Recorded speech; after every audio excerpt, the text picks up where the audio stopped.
இது இந்த பெருசாக இருக்கிறது ராணி ராணி ராணி ராணி இது வந்து இப்போ புது ராணிங்க. இது நாங்கள் ப்ரீட் பண்ணி வச்சுருக்கிறோம். இப்போ பார்த்தீங்கன்னா இந்த ராணி வந்து ரொம்ப யங்குங்க, வயசு கம்மியான ராணி, அதனால் நல்லா ஆக்டிவாக இருக்குங்க. சரிங்களா? இதில் உள்ள முட்டை வச்சுருக்குது பாருங்கள், சின்ன சைஸாக இருக்குங்க. இது எல்லாமே பனித்தேனி வர்றதாங்க.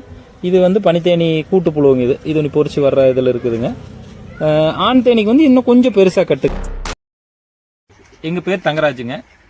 எங்கள் தோட்டம் வந்து சேலம் கோயம்புத்தூர் மெயின் ரோட்டில் பல்லகுண்டம்பாளையம், அதாவது விஜயமங்கலம் டோல்கேட்லேருந்து ஒரு 5 கிலோமீட்டர் கோயம்புத்தூர் நோக்கி வந்தோம் அப்படின்னா சேலம் போகிற வழியில் இருக்குங்க.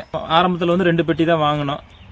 ஒரு பெட்டி வாங்கி வச்சேங்க. அப்புறம் அதில் ஓரளவுக்கு அப்படியே வளர்ந்ததுனால மறுபடியும் ஒரு பெட்டி வாங்கினோம். வச்சது அப்புறம் அப்படியே கொஞ்சம் கொஞ்சமாக இன்னைக்கு ஒரு 250 பெட்டி ஆவரேஜ் அப்படியே மெயின்டைன் பண்ணுற அளவுக்கு கொண்டு போயிட்டு இருக்கிறேங்க. தேனியில் பார்த்தீங்கன்னா பொதுவாக வந்து 5 வகையான தேனி சொல்லுவாங்க.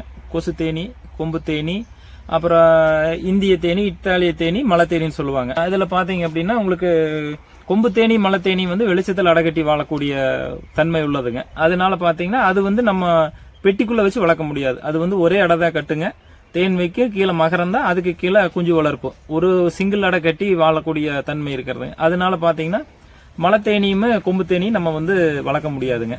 பெட்டியில் வச்சு வளர்க்குறதுங்கிறது அது அதனுடைய தன்மை வந்து அது வளராதுங்க. அப்படி அதே பார்த்தீங்கன்னா கொசு தேனி, இது வந்து அடுக்கு தேனி வகைங்க. நம்ம சின்ன அடுக்கு தேனி, பெரிய அடுக்கு தேனின்னு சொல்லுவோம். இது வந்து இருட்டில் வாழக்கூடிய தன்மை இருக்கிறதுனால இதுகளை வந்து நம்ம பெட்டிக்குள்ள வச்சு உங்களுக்கு அதுக்கு தகுந்த மாதிரி ஃப்ரேம் கொடுக்கும்போது நம்ம அதுலயே அடைக்கட்டி அதை அப்படியே வாழணும் வைங்களேன். ஏன்னா இப்போ உங்களுக்கு பார்த்தீங்கன்னா ஒரு பூவில் வந்து கொசு தேனி போய் எடுத்தா அது கொசுந்தேனுங்க, கொம்பு தேனி எடுத்தா அது கொம்பு தேனு.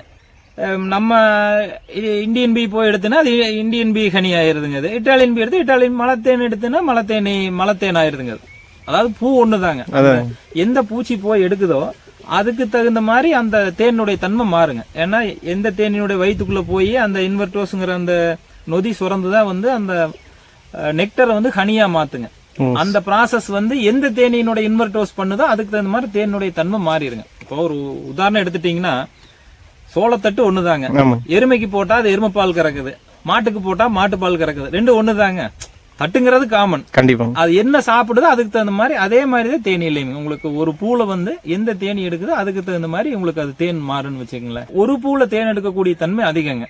இப்போ நம்ம பாத்தீங்க அப்படின்னா நம்ம பக்கம் கம்மியா தான் பண்றோம். 1 ஏக்கர் 2 ஏக்கர், அதிகபட்சம் 5 ஏக்கர் தான் ஒரு பயிர் பண்றாங்க. ஆனா வெளிநாடுகள்ல பாத்தீங்கன்னா உங்களுக்கு 50 ஏக்கர் 100 ஏக்கர் தான் சர்வசாதாரணமா அவங்க பண்ணுவாங்க. அப்ப இந்த தேனியை பொறுத்தவரையில இந்த மெலிஃபெரா தேனிக்கு வந்து என்ன வருதுன்னு கேட்டீங்கன்னா, ஒரு பூளை எடுத்தது அப்படின்னா அந்த பூளை வந்து தேன் கிடைக்குது அப்படின்னா அதுக்கே தான் போகுங்க, மாற்றி எடுக்காதுங்க. அப்ப வந்து அதுல வந்து அவங்களுக்கு என்ன ஒரு பெனிஃபிட்னு கேட்டீங்கன்னா, ஒரு இப்ப வந்து உங்களுக்கு ஒரு ஆப்பிள் தோட்டம் இருக்குன்னு வச்சுக்கோங்க, பக்கத்திலேயே வந்து ஒரு செர்ரி போட்டிருக்கிறாங்க. ஆப்பிள் பூவுல தேன் எடுக்கிற தேனி வந்து செர்ரி பூவுக்கு போச்சு அப்படின்னா இந்த ஆப்பிளோட மகரந்தம் வந்து அதுக்கு பிரயோஜனம் கிடையாது. அது வந்து கிராஸ் பாலினேஷன் ஆகாதுன்னு வைங்களேன். ஆப்பிளோட மகரம் தான் ஆப்பிள் பூவுக்கு போனா தான் திரும்ப ஆக போகுதுங்க. அப்ப வந்து இந்த தேனிக்கு வந்து அந்த தன்மை இருக்கிறதுனால அவங்களுக்கு வந்து இந்த தேனி தான் வந்து அவங்க ஆராய்ச்சிக்கு அவங்க வளர்க்கறது எல்லாமே இதைத்தான் பண்ணுவாங்க. இப்ப நம்ம இதுல பாத்தீங்கன்னா கிட்டத்தட்ட ஒரு 30-40 வருஷத்துக்கு முன்ன இங்க இந்தியாவுக்கு வந்த ரகம்னு வச்சுக்கங்களேன். அது ஆனா இப்ப நிறைய பேர் வந்து ஒரு பொட்டி 2 பொட்டி வாங்கி வைக்கிறாங்க. பட் ஆனா வந்து அவங்களால தொடர்ச்சியா பண்ண முடியறது இல்ல. அது வந்து நீங்க ஒரு பெட்டி 2 பெட்டி வாங்கினீங்க அப்படின்னா, ஏன்னா இன்னைக்கு பூச்சி மருந்து இல்லாம விவசாயம்ங்கிறது எங்கேயுமே கிடையாதுங்க. இப்ப எங்களுதே பாத்தீங்க அப்படின்னா இப்ப நாங்க ஒரு 250 பெட்டி நாங்க ஆவரேஜ் பராமரிக்கிறோம் அப்படின்னா, நாங்க பிரிச்சு வைக்கும் அதாவது புதுக்குயின் உற்பத்தி பண்ற போது 350 பெட்டி பண்ணுவாங்க. ஒரு வருஷம் ஆகும்போது கிட்டத்தட்ட ஒரு 100 பெட்டிக்கு கிட்ட குறைஞ்சு போயிருங்க. அப்ப என்ன காரணம்னு கேட்டீங்கன்னா, இவ்வளவு அனுபவம் இருந்து இத்தனை இது பண்ணிட்டு இருக்கிற எங்களுக்கே வந்து 100 பெட்டி வந்து அடிபடுங்க. அப்ப வந்து அடிபட்டு குறைஞ்சு மறுபடியும் ஒரு 200-250 பெட்டிக்கு வரும்போது அப்புறம் திரும்ப நாங்க வந்து பெட்டி மறுபடியும் ஒரு 100 பெட்டி அதிகம் பண்ணுவோம். இப்படித்தான் அந்த ஏற்ற இறக்கங்கள் பண்ணி தான் நாங்களே பண்ணிட்டு இருக்கிறோங்க. கண்டிப்பா இப்ப வந்து உங்களுக்கு ஒரு பெட்டி 2 பெட்டி வாங்கிட்டு போய் வைக்கிறாங்க அப்படின்னா அது வந்து வருங்க. ஆனா வந்து அதை வச்சு மறுபடியும் இது பண்றதுக்கு என்ன சொல்றது, அதிகப்படுத்துறதுங்கிறது அதை நீடிச்சு பண்றதுங்கிறது சிரமம். வைக்கலாங்க ஒரு பெட்டி 2 பெட்டி வீட்டுல வச்சிருக்காங்க அப்படின்னா நல்லா ஆத்து பாசனம் வருஷம் ஃபுல்லா பசுமை இருக்கிற ஏரியாவா இருந்தது அப்படின்னா அவங்க வீட்டுல வச்சாக்க வளருங்க. ஆனா வளர்ந்தாலுமே வந்து இந்த பராமரிப்பு இதெல்லாம் வந்து ஃபுல்லா தெரியணுங்க. கிட்டத்தட்ட 13 வருஷத்துக்கு மேலேயே ஆக போகுதுங்க எங்களுது. இன்னுமே நாங்க நிறைய கத்துட்டு இருக்கிறோம். அவ்வளவு நுணுக்கமான விஷயங்கள்ல இதுல இருக்குதுன்னு வச்சுக்கோங்களேன். ஆனா இப்ப ஒரு பொட்டியில தேனி வளர்க்கும் போது ஒரு பொட்டியில எவ்வளவு தேன் கிடைக்குங்கண்ணா? அது வந்து உங்களுக்கு நம்ம வைக்கக்கூடிய ஏரியாங்க. ரெண்டாவது வந்து அந்த பெட்டியில இருக்கக்கூடிய ராணியோட தன்மை. இப்ப நாங்க ஒரு ஏரியால வந்து ஒரு 10 பெட்டி வைக்கிறோம் அப்படின்னாக்குங்க, 10 பெட்டி ஒரே அளவுல தேன் வைக்காதுங்க. அதுல பாத்தீங்கன்னா ஒரு பெட்டி 5 கிலோ வச்சிருக்குங்க, ஒரு பெட்டி 2 கிலோ வச்சிருக்குங்க. அது பாத்தீங்க அப்படின்னா உங்களுக்கு அந்த ராணியினுடைய தன்மையை பொறுத்து அது மாறுங்க. அது நம்ம வந்து எக்ஸாக்டா இந்த பெட்டிக்கு இவ்வளவு பெட்டி வச்சிருக்கிற இத்தனை கிலோ வரும்னு சொல்லவே முடியாது. ஆவரேஜா எவ்வளவு கிடைக்குங்கண்ணா? ஆவரேஜ் எங்களுக்கு பாத்தீங்கன்னாக்கா ஒரு சீசன் உங்களுக்கு வந்து தேன் நல்லா வந்தது அப்படின்னாக்குங்க, ஒரு மாசம்ங்கிற போது ஒரு பெட்டிக்கு ஒரு 4 இருந்து 5 கிலோ கிடைக்குங்க. ஆவரேஜ் கணக்குங்க இது நான் சொல்றது. 250 பெட்டி கொண்டு போச்சு அப்படின்னாக்கா ஒரு பெட்டிக்கு 5 கிலோ ஆவரேஜ் வருங்க. ஒரு பெட்டியில 7 கிலோ வச்சிருக்குங்க, ஒண்ணுல 3 கிலோ வச்சிருக்கு. அது நம்ம இது இல்லைங்க, ஆவரேஜ் கணக்கு ஒரு 5 கிலோ நம்மளுக்கு கிடைக்குங்க. ஆனா இப்ப உங்களுடைய தேனி பொட்டிக்குள்ள பாக்கலாங்களா நேரடியா என்னென்ன இருக்கு எப்படி என்னங்கிறது? பார்க்கலாம்.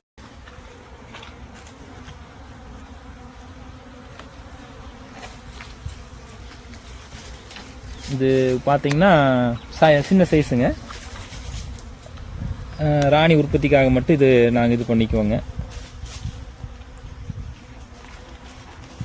இதுல பாத்தீங்கன்னா ராணி இங்கேயே இருக்குதுங்க. எதுங்க? இது இது இது இந்த பெருசா இருக்கிறது ராணி. ராணி ராணி ராணி இது வந்து இப்போ புது ராணிங்க. இது நாங்க ப்ரீட் பண்ணி வச்சிருக்கிறோம். சரிங்க. இது வந்து எமர்ஜென்சிக்குனாலோ இல்லை வேற பெட்டிக்கும் கொடுப்போம், இல்லைனாலும் நாங்க இது அப்படியே ஃப்ரேம் அதிகம் பண்ணி புது காலனியா அதை பெருசு பண்ணிக்குவோம். சரி சரிங்க.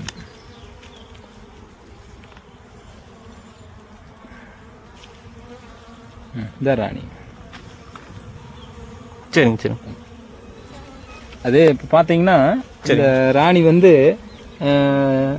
ரொம்ப யங்குங்க, வயசு கம்மியான ராணி, அதனால நல்ல ஆக்டிவா இருக்குங்க. சரிங்களா? இதில் உள்ள முட்டை வச்சிருக்குது பாருங்க, சின்ன சைஸா இருக்குங்க. இது எல்லாமே பனித்தேனி வர்றதாங்க. இது வந்து பனித்தேனி கூட்டுப்புழுவுங்க. இது ஒன்று பொறிச்சு வர்ற இதில் இருக்குதுங்க. ஆண் தேனிக்கு வந்து இன்னும் கொஞ்சம் பெருசா கட்டுங்க. அது ஒர்க்கர் பீங்கிறது ஆணுங்களா இல்லை பெண்ணுங்களா? இல்லை, அது மலட்டுக்கார பெண் தேனிங்க. அதாவது இதுவும் பெண் தான், ராணியும் பெண் தேனி தாங்க. சரிங்க. அதே சமயம் இந்த பனித்தேனிகளும் பெண் தேனி தான். நம்மளை கொட்டுறது எல்லாமே பாத்தீங்கன்னா இந்த பனித்தேனி தான் நம்மளை கொட்டுங்க. சரிங்க. ராணியும் நம்மளை கொட்டாதுங்க, ஆண் தேனியும் நம்மளை கொட்டாதுங்க. ஏன்னா அதுக்கு அந்த கொட்டுறுப்புங்கிறது கிடையாதுங்க. இது அந்த ஒர்க்கர் பீஸ் மட்டும் தான் கொட்ட முடியும். ஒர்க்கர் பீஸ் மட்டும் தான் கொட்டுங்க. வேலைக்கார தேனி, அந்த வேலைக்கார தேனி பாத்தீங்கன்னா இந்த வேலைக்கார தேனிக்கும் இந்த ராணி தான் முட்டை வைக்குங்க, ஆண் தேனிக்கும் அதே ராணி தான் முட்டை வைக்குங்க. நம்மளுக்கு வந்து அதுக்கு தனியா இதுக்கு தனியான இல்லைங்க.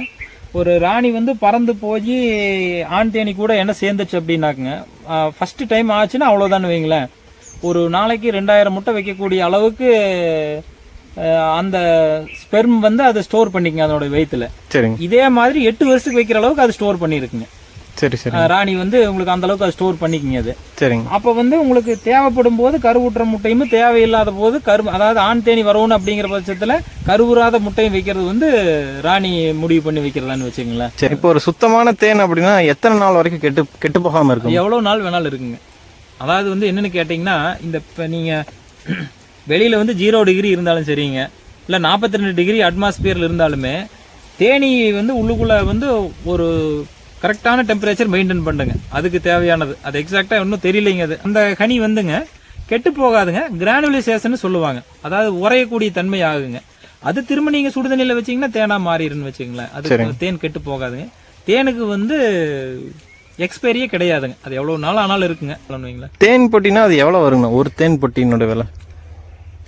தேன் பெட்டி பாத்தீங்கன்னா இது பெரிய பெட்டி கொடுப்பேங்க, அதாவது ஒரு 3 ஃப்ரேம் தேனி போட்டு, இப்போ இதை ஒரு காலனி வச்சுக்கோங்களேன். இப்போ நாங்கள் இது அப்படியே கொடுத்த அப்படின்னாக்குங்க, இந்த பெட்டியோட கொடுக்கும் இது வேண்டியது இல்லைங்க. ஏன்னா நீ பெட்டி வளர்றக்க ஆரம்பிக்கும் போது அவங்க வந்து ஃப்ரேம் அதிகம் பண்ணணுங்க. சரிங்க. அப்போ வந்து உங்களுக்கு 10 ஃப்ரேம் போடணுங்க. அது அந்த 10 ஃப்ரேம் பெட்டி இதுல ஒரு புது ராணி, பழைய ராணி கொடுக்க மாட்டாங்க. ஏன்னா நாங்க ராணி மாத்தும் போது அந்த பழைய ராணி வந்து அடிச்சுதான் ஆகணுங்க. அது பாவம் தான், ஆனா இருந்தாலும் வேற வழி இல்லை. ஏன்னா உங்களுக்கு அந்த ராணி எடுத்து நாம பாவம்னு வெளியே போட்டோம்னு வச்சுக்கோங்க, நாங்க புது ராணி கொடுத்துருப்போம். சரிங்க. அந்த ராணி என்ன பண்ணு கேட்டீங்கன்னா திரும்ப பறந்து வந்து அதே பெட்டிக்கு வந்துடுதுன்னா நாங்க கொடுத்த புது ராணி கொண்டு போடுங்க.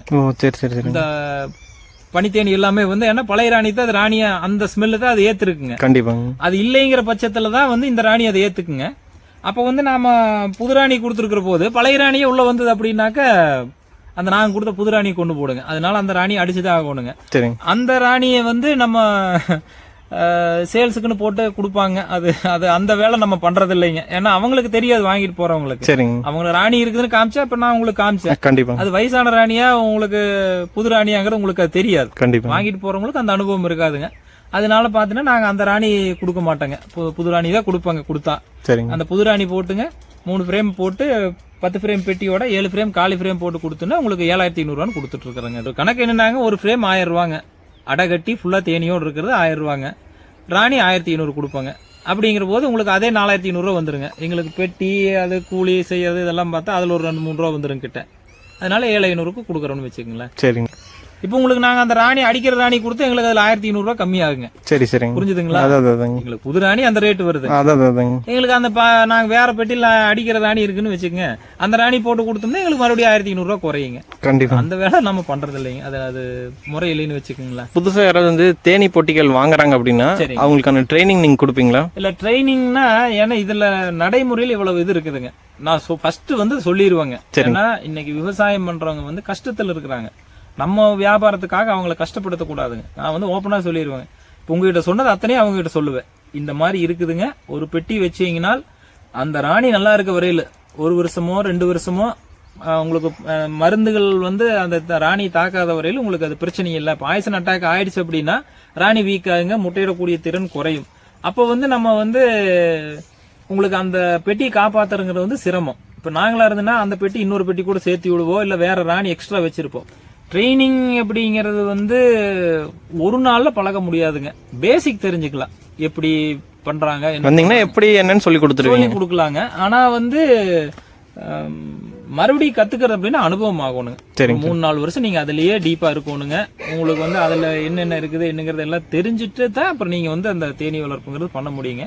நம்ம சும்மா வந்து பணம்ங்கிறது வந்து எப்படி வேணாலும் சம்பாதிக்கலாங்க. நம்ம அதை ஓப்பனா சொல்லிடுவோங்க அவங்க கிட்ட, இப்படித்தான் இருக்குங்க இந்த. ஏன்னா நான் பட்டனுங்களை கஷ்டம் கொடுக்குறேங்க. தேன் வந்தனால உங்களுக்கு யோகம் 1 வருஷம் இருக்கலாம். ராணி வந்து குறைஞ்சது வந்து 5 வருஷம் இருக்குங்க. உங்களுக்கு முட்டை வைக்கக்கூடிய திறன் வந்து அதுக்கு 5 வருஷம் இருக்குதுங்க. இந்த ராணிக்கு நல்ல வீரியமா முட்டை வைக்கிறது வந்து 2 வருஷத்துக்கு வைக்கிங்க. அதிகபட்சம் 3 வருஷம் நல்ல ஃபோர்ஸ் இருந்தது அப்படின்னா ஒரு 3 வருஷம் வரையில் ராணி நல்லா இருக்குங்க.